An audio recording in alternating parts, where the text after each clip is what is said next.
Howard Webb has taken to television to help explain decisions in the Premier League. Among other things, he said Nathan Ake's goal for Manchester City against Fulham, which so angered Marco Silva, should not have stood.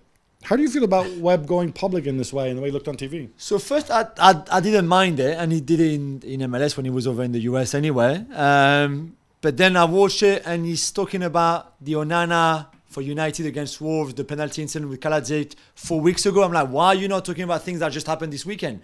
Why do we have to go back a month ago? Everybody has forgotten. He talked about the Nathan Ake thing. But and then the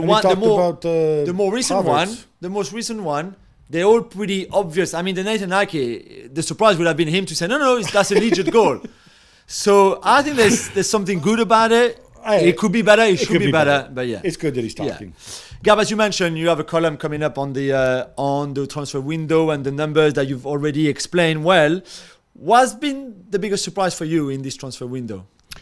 I mean, obviously, other than Saudi, I think one of the things that, and look, as you know, I talk about net spend, not spend, because that's not so relevant. Yeah. To me, one of the biggest surprises, not surprises which you knew it was coming, but basically every big European club, for one reason or other, in terms of clubs in the Champions League, they're not spending. In the Bundesliga, Leipzig, Bayern, Borussia Dortmund, right? These are going into the Champions League. They all have massive positive net spends.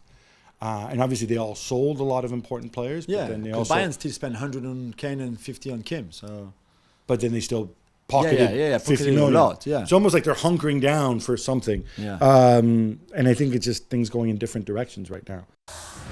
Thanks so much for watching ESPN on YouTube. And for more sports highlights and analysis, be sure to download the ESPN app. And for premium content and live streaming, subscribe to ESPN Plus.